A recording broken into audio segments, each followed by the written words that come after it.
Kitabu cha Matendo ya Mitume, sura ya 14.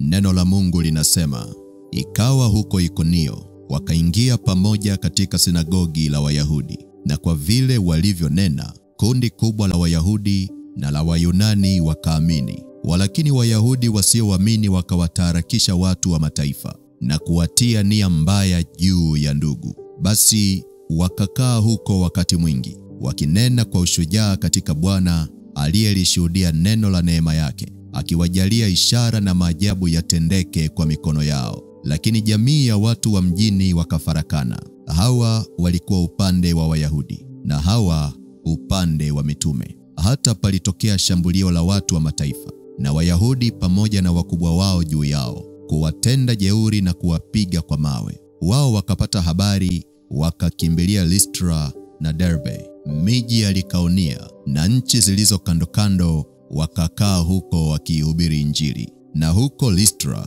palikuwa na mtu mmoja dhaifu wa miguu, kiwete tangu tumboni mwa mamaye, ambaye hajaenda kabisa. Mtu huyo alimsikia Paulo alipokuwa akinena, ambaye akamkazia macho na kuona ya kuwa ana imani ya kuponywa. Akasema kwa sauti kuu, simama kwa miguu yako sawasawa. Akasimama upesi, akaenda. Na makutano walipoona aliyoyafanya Paulo, wakapaza sauti zao wakisema kwa Kilikaonia, miungu ametushukia kwa mifano ya wanadamu. Wakamwita Barnaba Zeu na Paulo Herme, kwa sababu ndiye aliyekuwa mnenaji. Kuhani wa Zeu, ambaye hekalo lake lilikuwa mbele ya mji, akaleta ng'ombe na taji za maua hata malangoni, akataka kutoa dhabihu pamoja na makutano. Walakini mitume Barnaba na Paulo walipopata habari, wakararua nguo zao, wakaenda mbio, wakaingia katika makutano, wakapiga kelele wakisema,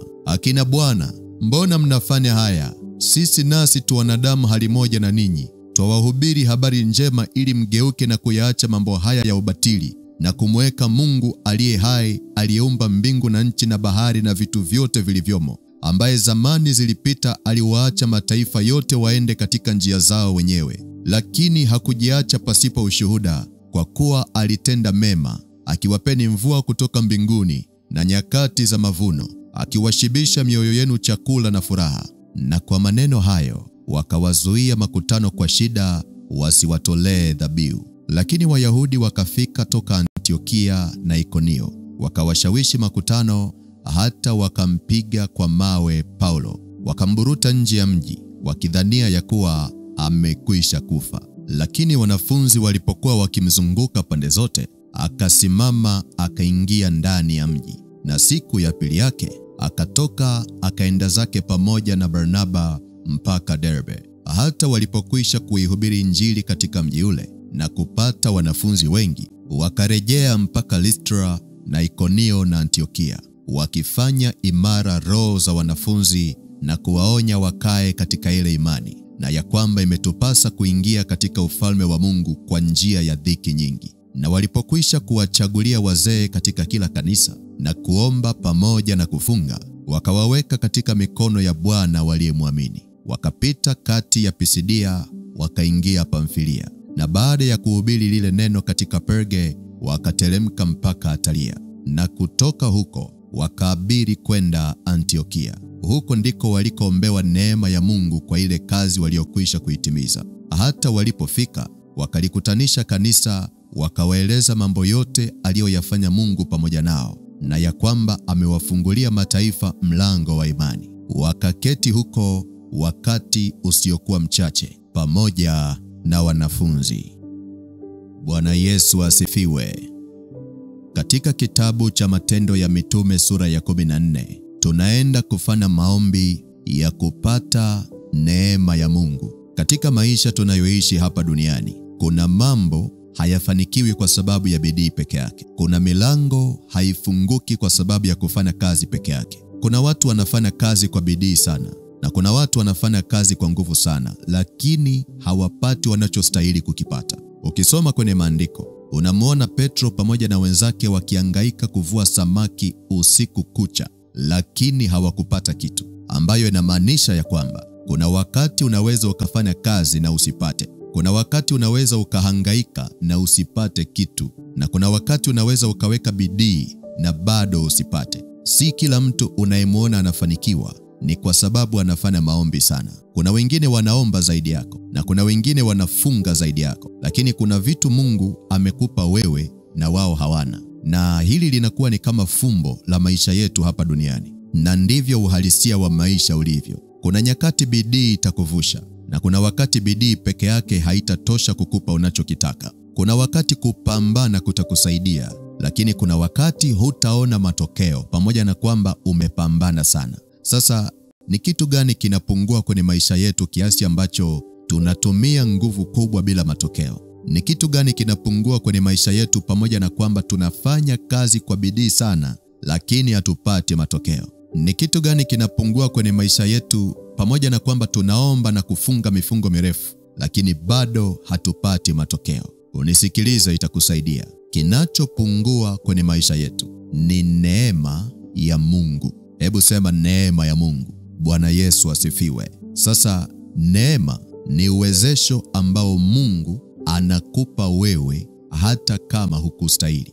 Neema ni mazingira ambayo Mungu anakuweka hata kama hukustahili kuwa nayo. Neema ni nafasi ambayo Mungu anakupa hata kama hujakidhi vigezo. Neema ni uwezo wa Mungu unaokusaidia kufanya mambo usiyoweza kuyafanya kwa nguvu zako. Neema ni uwezo wa Mungu unaokusaidia kupata vitu usivyoweza kuvipata kwa nguvu zako. Neema ya Mungu ni hatua ambayo Mungu anakupa kwenye maisha, ambayo haifanani na elimu yako, haifanani na kipato chako, na haifanani na uwezo wako. Hiyo ni neema. Bwana Yesu asifiwe. Unisikilize, itakusaidia. Neema ya Mungu inaweza kukusaidia kupona hata kama shetani alikuwa na uhalali wa kukuua kwa magonjwa. Neema ya Mungu inaweza kukusaidia kukubalika mahali ambapo huna mtu yeyote anayekutetea. Neema ya Mungu inaweza kukusaidia kufanikiwa kwenye jambo ambalo watu waliokuzidi wameshindwa. Neema ya Mungu inaweza kukusaidia kupita kwenye milango ambayo watu wenye ushawishi zaidi yako wameshindwa kupita. Neema ya Mungu inaweza kukusaidia kushinda kwenye jambo ambalo kwa jinsi ya kawaida usingeweza kulishinda. Hiyo ni neema ya Mungu. Bwana Yesu asifiwe. Sasa unaweza ukamwomba Mungu akupe neema ya kukusaidia kuvuka kwenye jambo lako. Kwa mfano, ukisoma kitabu cha Matendo ya Mitume sura ya 14, ule mstari wa 26, maandiko yanatuambia, na kutoka huko wakaabiri kwenda Antiokia. Huko ndiko walikoombewa neema ya Mungu kwa ile kazi waliokwisha kuitimiza. Bwana Yesu asifiwe. Kufuatana na maandiko haya, tunapata ufahamu ya kwamba tunaweza kumwomba Mungu atupe neema ya kufanya mambo kwenye maisha yetu. Tunaweza kumwomba Mungu atupe neema ya kufika mahali tunapotaka kufika. Sasa kwa nini tuombe neema? Tunaomba neema kwa sababu jitihada zetu hazitoshi kutufikisha mahali tunakotaka kufika. Akili zetu haziwezi kutupa tunachotaka kukipata. Tunahitaji tuwe na uwezesho wa Mungu katika maisha yetu. Tunahitaji uwezesho wa Mungu utusaidie kuomba maombi yenye matokeo. Na huo uwezesho unaitwa neema ya Mungu. Bwana Yesu asifiwe. Bwana Yesu asifiwe. Umenielewa? Amen. Sasa kama umenielewa, ninaomba ufunike macho yako, alafu anza kutafakari. Ni eneo gani unahitaji neema ya Mungu ikusaidie kuvuka? Inawezekana umepambana sana kwa nguvu zako bila mafanikio. Inawezekana umeweka bidii sana lakini bado hujapata mpenyo. Inawezekana umeomba sana na kufunga lakini bado hujapata mpenyo. Hebu tubadilishe kuomba kwetu siku ya leo. Badala ya kuombea mahitaji, hebu tuombe neema ya Mungu ijifunue ndani yetu na itusaidie kuvuka. Tuombe Mungu atupe neema yake ili tuweze kulishinda hilo jaribu. Tuombe Mungu atupe neema yake ili tuweze kupokea uponyaji wa miili yetu na nafsi zetu. Bwana Yesu asifiwe. Bwana Yesu asifiwe. Kwa hiyo tutakapokuwa tunaomba, tutaanza kwa kuomba toba na rehema kwa ajili ya nafsi zetu. Halafu tutaomba toba na rehema kwa jambo lolote linalozuia neema ya Mungu isijifunue kwenye maisha yetu. Unisikilize mpendwa katika Kristo, itakusaidia. Neema ya Mungu haifanyi kazi mahali penye uchungu wa moyo. Kama moyo wako umejaa uchungu, neema ya Mungu haiwezi kutenda kazi. Na ndivyo neno la Mungu linavyosema kwenye kile kitabu cha Waebrania sura ya 12 mstari wa 15. Maandiko yanatuambia, mkiangalia sana mtu asiipungukie neema ya Mungu, shina la uchungu lisije likachipuka na kuwasumbua, na watu wengi wakatiwa unajisi kwa hilo. Kwa hiyo kufuatana na maandiko, shina la uchungu kwenye moyo lina kawaida ya kupunguza na kuzuia neema ya Mungu isitende kazi kwenye maisha ya mtu. Kwa hiyo ili maombi ya leo yawe na matokeo mazuri kwako, hakikisha unawasamehe watu waliokukosea. Hakikisha unawasamehe watu waliokutendea mabaya. Bwana Yesu asifiwe. Bwana Yesu asifiwe. Lakini pia neema ya Mungu haifanyi kazi mahali penye kiburi. Ukisoma kile kitabu cha waraka wa kwanza wa Petro, sura ya 5 mstari wa 5, maandiko yanatuambia, vivyo hivyo ninyi vijana watiini wazee. Naam, ninyi nyote jifungeni unyenyekevu, mpate kuhudumiana, kwa sababu Mungu huwapinga wenye kiburi, lakini huwapa wanyenyekevu neema. Bwana Yesu asifiwe. Kwa hiyo katika maombi ya leo, tutatumia sehemu kubwa kuomba toba na rehema, ili kama kuna jambo lolote linazuia neema isitende kazi kwenye maisha yetu, basi Mungu atusamehe na kutupa nafasi nyingine. Bwana Yesu asifiwe. Bwana Yesu asifiwe. Na baada ya kuomba toba na rehema, tutaanza kuomba Mungu atupe neema kwenye maeneo ya mahitaji. Na tutakapofika hapo, kama unahitaji neema ya uponyaji, utaomba Mungu akupe. Kama unahitaji neema ya kufanikisha mambo yako, utamuomba Mungu akupe. Na kama unahitaji neema kwenye jambo jingine lolote, utaomba Mungu akupe, naye atakupa. Lakini kwanza, tuondoe vikwazo vya neema kwenye maisha yetu kwa kuanza na toba na rehema. Bwana Yesu asifiwe. Bwana Yesu asifiwe. Kwa hiyo kama upo tayari, omba na mimi maombi haya, na uombe kwa kumaanisha.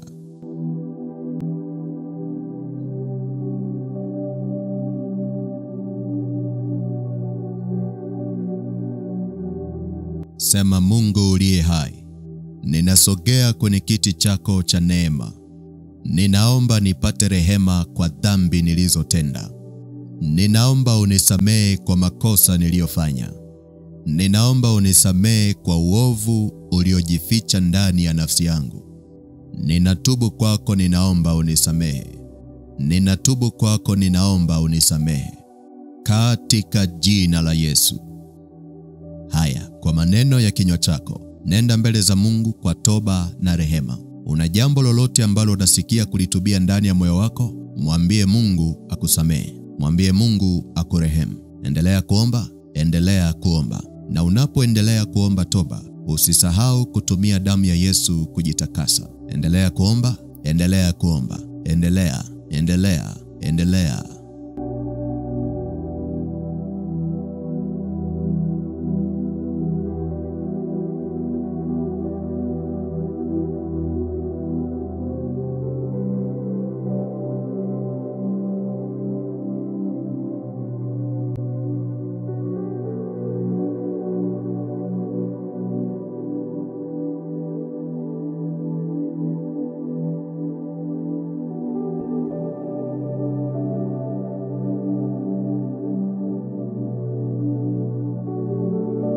Mungu uliye hai, tunafungua mioyo yetu na nafsi zetu mbele ya madhabahu yako. Tumetambua makosa na dhambi tulizotenda mbele za uso wako. Tunaomba utusamehe na kutuondolea uchafu wa kiroho ulioingia ndani yetu. Tunaomba utusamehe na kutuondolea harufu ya dhambi iliyoingia ndani yetu. Tunaomba utusamehe na kutuondolea mashitaka yanayotukabili katika ulimwengu wa roho. Tunaomba utusamehe na kutuondolea hukumu za kiroho zilizoandaliwa kutupata kwenye maisha yetu.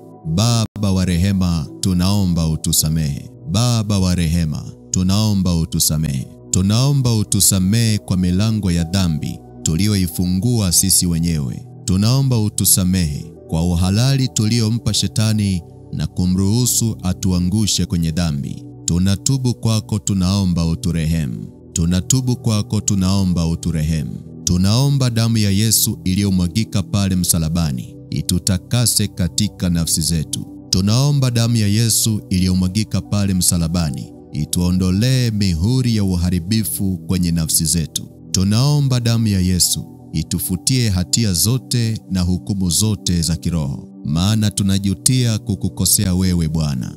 Tunajutia kuvunja sheria zako na kukaa mbali na wewe. Tunaomba utupe kibali cha kusogea karibu na wewe. Tunaomba damu ya Yesu iachilie upatanisho wa nafsi zetu na wewe. Tunaomba damu ya Yesu itupe uhalali wa kusimama mbele zako bila hatia. Tunaomba damu ya Yesu itupe uhalali wa kushinda katika maombi. Tunaomba damu ya Yesu itusafishe na kutupa utu mpya ndani yetu. Tunaomba damu ya Yesu inene mema kwa ajili yetu mbele ya baraza lako. Tunaomba damu ya Yesu inayonena mema, inene mema kwa ajili yetu na kutuandikia hati safi ya kusamehewa na wewe. Katika jina la Yesu, katika jina la Yesu. Asante Baba kwa kutusamehe. Asante Baba kwa kutupa nafasi nyingine. Asante Baba kwa kuwa sikio lako halitakuwa zito kusikia maombi yetu siku ya leo. Nasi tunawasamehe na watu waliotutendea mabaya siku ya leo. Tunawasamehe na watu tuliowabeba mioyoni mwetu kwa sababu ya makosa waliotutendea. Majina yao yamekuwa mizigo mizito kwenye mioyo yetu. Makosa yao yamekuwa adhabu inayotesa mioyo yetu na akili zetu. Lakini siku ya leo tunawasamehe na kuachilia. Tunawasamehe kwa yote waliotutendea. Tunawasamehe, tunawasamehe, tunawasamehe, tunawasamehe, tunawasamehe, tunawasamehe katika jina la Yesu, katika jina la Yesu.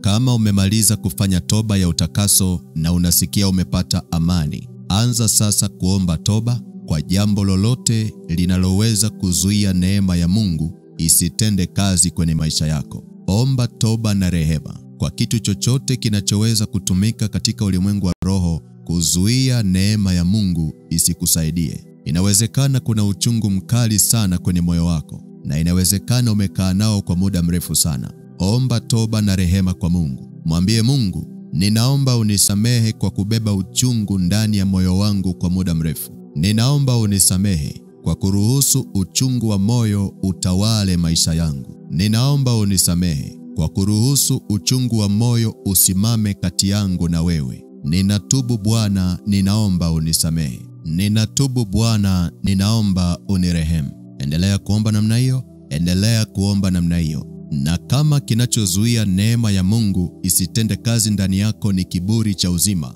nenda mbele za Mungu kwa toba na rehema kwa ajili ya hilo. Endelea kuomba, endelea kuomba, endelea, endelea, endelea.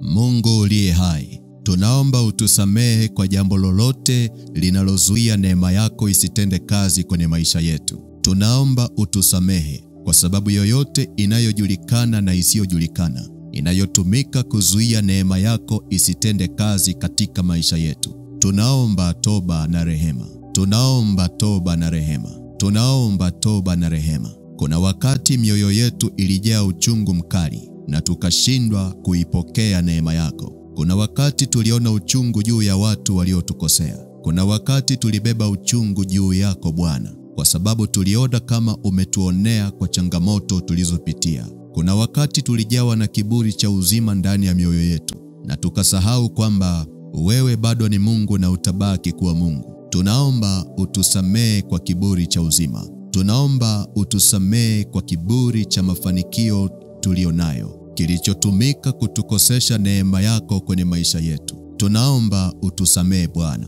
Tunaomba utusamehe Bwana. Kuna wakati tuliichezea neema yako kwa kurudia makosa yale yale tunayofanya siku zote. Kuna wakati tuliichezea neema yako kwa kufanya dhambi kwa makusudi, tukijua ya kwamba hata kama tukiomba msamaha bado utatusamehe. Kuna wakati tumeidharau dhabihu ya damu ya Yesu iliyomwagika pale msalabani kwa ajili yetu. Baba wa rehema, tunaomba utuhurumie. Tunaomba utuhurumie. Tunaomba utuhurumie. Hakuna mahali popote tunapoweza kujitetea mbele zako, kwa sababu hata mioyo yetu inatushuhudia, hata nafsi zetu zinatushuhudia. Hatuna cha kujitetea Bwana. Tunaomba utusamehe. Tunaomba utusamehe. Tunaomba utusamehe. Tunaomba utupe nafasi ya kusimama tena na kuguswa na neema yako. Tunaomba utupe nafasi ya kupokea neema yako kwa upya. Tunaomba utupe nafasi ya kutembea na kukua ndani ya neema yako. Katika jina la Yesu.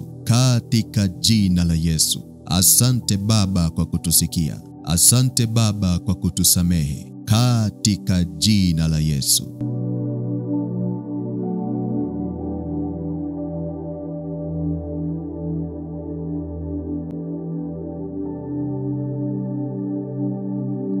Kama umeshafanya toba na unasikia umepata amani, anza sasa kuomba Mungu akupe neema yake kwenye mahitaji ulionayo. Anza kuomba Mungu akupe neema yake kwenye mahitaji ulionayo. Unahitaji kupona? Mwambie Mungu akupe neema ya kupona. Unahitaji kuvuka kwenye jambo lolote? Mwambie Mungu akupe neema ya kuvuka. Endelea kuomba, endelea kuomba. Mwambie Mungu, ninaomba unipe neema ya uponyaji nipate kupona magonjwa yangu. Maana kama ni kuomba nimeomba, kama ni dawa nimetumia, kama ni ushauri nimefuata. Baba, achilia neema yako ya uponyaji juu yangu. Baba, achilia neema yako ya uponyaji ndani yangu. Baba, achilia neema yako ya uponyaji kwenye mwili wangu. Neema yako iniguse na kuniondolea madhaifu nilionayo. Neema yako iniguse na kuniondolea madhaifu nilionayo. Achilia neema yako iniguse na kuniondolea mateso nilionayo. Bwana, achilia neema yako uniponye. Bwana, achilia neema yako unifungue.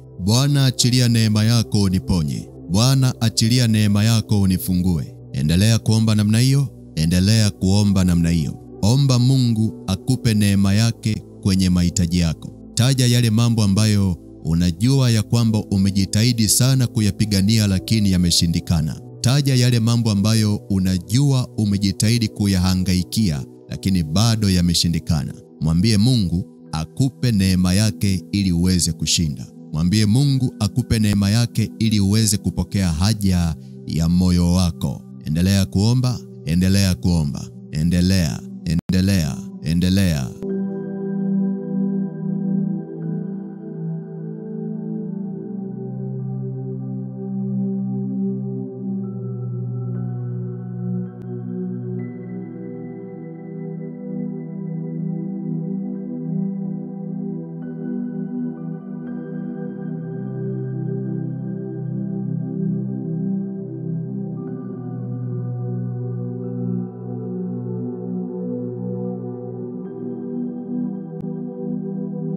Baba wa rehema, nasimama kama kuhani katika ulimwengu wa roho, nikiwa nimebeba damu ya Yesu iliyomwagika pale msalabani kwa ajili ya ushindi na ukombozi wetu. Ninaomba kwa ajili ya watoto wako wanaoshiriki maombi haya mahali popote pale walipo. Baba, ninaomba neema yako iwashukie na kuwahudumia. Ninaomba neema yako iwashukie na kuwahudumia. Ninaomba neema yako ya uponyaji ishuke juu ya kila mmoja anayetaka kupona. Neema yako ya uponyaji ishuke juu ya wote wanaohitaji kupona. Neema yako ya uponyaji iingie ndani yao sasa. Neema yako ya uponyaji iingie ndani yao sasa. Neema yako ya uponyaji iingie ndani yao sasa. Neema yako ya uponyaji iingie ndani yao sasa. Neema yako ya uponyaji iingie ndani yao na wakapokee ushindi wao, wakapokee uzima wao, wakapokee uponyaji wao. Neema yako e Bwana ishuke juu yao. Wanaohitaji kuvuka, neema yako iwavushe. Wanaohitaji kupiga hatua kwenye maisha, neema yako iwainue na kuwavusha. Wanaohitaji amani ya ndoa, neema yako Bwana Yesu iwahudumie na kuwapa amani yako. Wanaohitaji kupata kazi, neema ya kazi iwaguse na kuwahudumia. Haja za mioyo yao zikutane na neema yako. Haja za mioyo yao zikutane na neema yako. Katika jina la Yesu. Katika jina la Yesu. Baba, katika jina la Yesu. kwa mamlaka ulionipa katika ulimwengu wa roho, natamka neema juu ya watoto wako. Natamka neema juu yao. Natamka neema juu yao. Natamka neema juu yao. Katika jina la Yesu. Katika jina la Yesu. Pokea neema ndani ya moyo wako. Pokea neema ya Yesu ndani ya moyo wako. Pokea neema ya Yesu ndani ya moyo wako. Pokea neema ya Yesu kwenye mahitaji yako. Pokea neema ya Yesu ikuinue. Pokea neema ya Yesu ikuvushe kwenye jaribu linalokutesa. Pokea neema ya kuvuka kwa jina la Yesu. Pokea neema ya kuvuka kwa jina la Yesu. Pokea neema ya kuinuka na kusimama tena. Pokea neema ya kupiga hatua na kusonga mbele. Pokea neema ya kuwa mzima tena. Pokea neema ya kuwa na amani kwenye ndoa. Pokea neema ya kusimama katika maombi. Pokea neema ya kusimama katika neno. Pokea neema ya Yesu. Pokea neema ya Yesu. Pokea neema ya Yesu. Pokea neema ya Yesu. Pokea neema ya Yesu. Pokea neema ya Yesu. Pokea, pokea, pokea, pokea, pokea, pokea, pokea.